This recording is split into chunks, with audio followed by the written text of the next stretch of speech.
When you see a miracle like that, how can one deny the existence of the gods, believe it or not? There's some that do. There was a man called Erysichthon who scorned all the gods and declined to sacrifice on their altar or do them honor. One day, he found himself in a grove, sacred to the goddess Ceres. Cut it down. Sir, this tree is centuries We need old. wood. Cut it down. Sir, you are now in a grove sacred to the goddess It's only a Ceres. tree that the goddess likes, but say with the goddess herself, I'd cut it down just the same. No, sir, please. Get off me! So he cut the tree down. Sir, Who's that?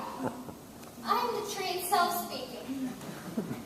My pangs of death are eased by one thing only, And what might that be? that you will never get away with this. Oh, now I'm really frightened. Well, Ceres heard the cry of her tree, and her mind immediately began to move upon torments that she might inflict. Ori flew off to the Caucasus, a bleak and nightmarish region, and there, in a field of stones, crouched Hunger, pulling from between the rocks with her teeth and her filthy fingernails, and some tiny bits of moss. Her hair hung down in lank and matted locks. Her eyes, sunken and circled. Her lips were slapped and cracked. The bolts of her ribs stuck out, as did every bone in her body. One could even count the knobs of her spine. You are welcome. My son, you are welcome. Speak, Phaeton, to your father. Speak, Phaeton, to your father. Now, I cannot even tell you what this was to me. So, I tell him everything. You know, I just spill my guts. He listens to me and he says, let me grant you a favor. Let me grant you a favor. Whatever you ask shall be. Whatever you ask shall be yours.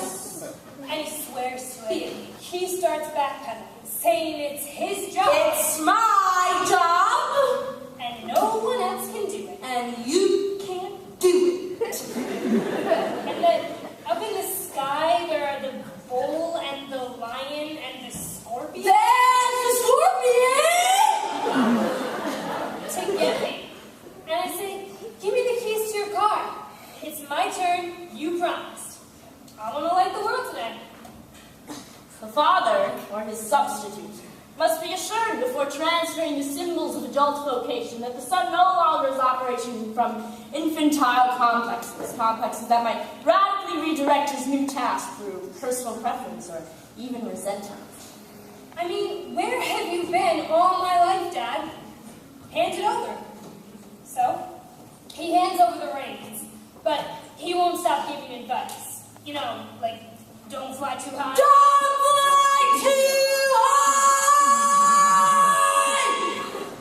Nor too low, stay in the tracks, go slant. Go slam high. On and on. But I didn't listen. So many miseries have crazed my voice, that my woe-weary tongue be still and mute. Edward Plantagenet, why art thou dead? Plantagenet doth quit Plantagenet. Edward for Edward pays a dying debt. Wilt thou, O God, fly from such gentle lambs and throw them in the entrails of the wolf? When didst thou sleep when such a deed was done? When Holy Harry died, and my sweet son. Dead life, blind sight, poor mortal living ghost, woe seen, world shame, graves due by life usurped, brief abstract and record of tedious days.